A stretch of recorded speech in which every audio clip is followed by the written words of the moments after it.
And he has been in touch and coordinating a lot of the people that have been working desperately to inform our sorry country about the fraud, which is called the IRS. And for those of you that are sort of listening on the sides that are way over there that didn't come to D.C. to be part of the rally, they're saying, well, what's going on over there? And they hear us talking about the fraud of the IRS. Consider something. The average median income of an American is about $60,000. If the Internal Revenue Service lays claim to a third of your income, or what they call income, or what you perceive as income, then that means that you're forking over $20,000 for what reason? Because you think you owe? Because you think you're liable? Because you think that is your tax? Well, folks, you need to think again. If you owe an income tax, you need to pay it. The question is, are you liable for that tax? Do you owe that tax? If you do, then pay the tax. But if you're not liable, don't expect the IRS to tell you that you're not liable. They expect you to volunteer into the system, and that's what this issue is all about. And thanks to the efforts of our next speaker, more Americans know about this issue than ever had a chance to know about it before. Ladies and gentlemen, a big round of applause for We the People's Bob Schultz.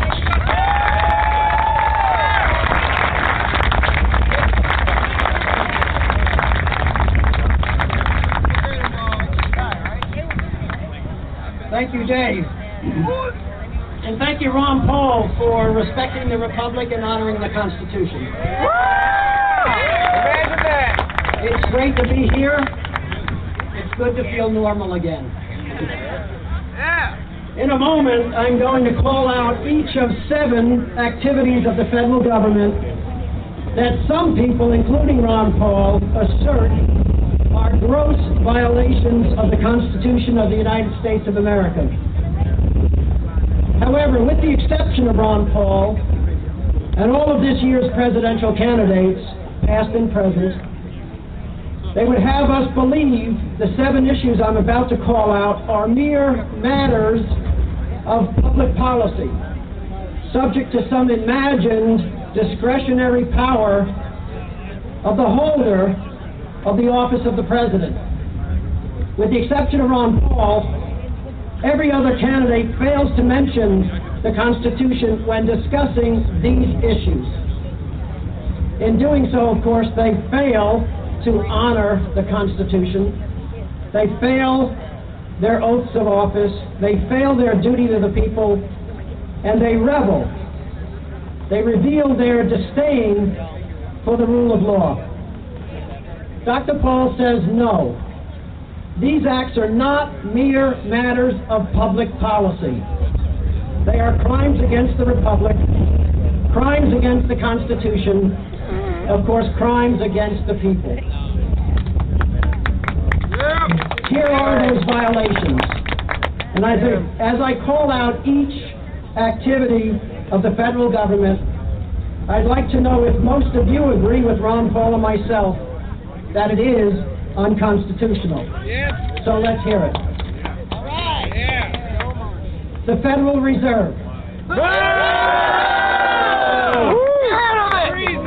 The invasion of Iraq. The USA Patriot Act. Illegal immigration. The North American Union. Gun control. Last but not least, the federal income tax as enforced by the IRS. Okay, we agree. Our government, our servant government, has stepped outside the boundaries we, the people, have drawn around its power by the terms and conditions of the Constitution of the United States of America. How important is the Constitution? Think about it. It is the founding document. This document The foundation of our entire body of law is all that stands between the people and total tyranny and despotism. That's right. Think about it. This document is a set of principles to govern the government. We're not mentioned, other than we set it up. The problem is, of course, the Constitution can't defend itself. It just sits there. It's a divinely inspired gift passed to us by our founders, who paid dearly for the freedom to pen these words, but it can't defend itself. But if the government won't defend it, and it will not, who will? We the people! We will! If corporate America and private financial interests won't speak up in defense of the Constitution, who will? We will! If the dominant media will not defend the Constitution by exposing these violations, who will? We will! If our government-controlled schools refuse to educate our children regarding the powers and nature of our unalienable rights and the limited power of government, who will? We will! If our churches and places of worship are prohibited by the IRS from discussing these truths in public, who will preach the gospel of the Constitution and the rule of law to the masses? You guessed it. It's up to us. It's up to us, the people, you and I. What can we do?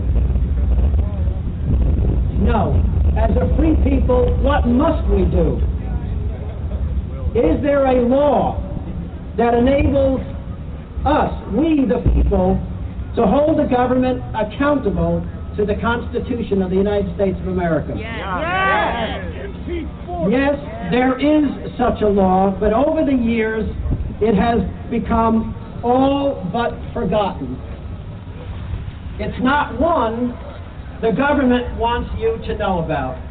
It's embedded in the Constitution itself as an unalienable right, guaranteed by the Bill of Rights, put there by the Founding Fathers as the capstone right, the scholars call it, the capstone right, the right that caps all the other rights.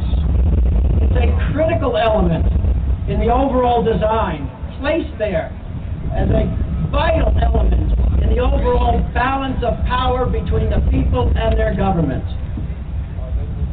Yes, there is a government accountability law, a clause. It is in the First Amendment. It reads, Congress shall make no law abridging the right of the people, now listen to this, to petition the government for redress of grievances. Redress means remedy. You have the right of redress, the right of remedy. It's as unalienable right as the other rights.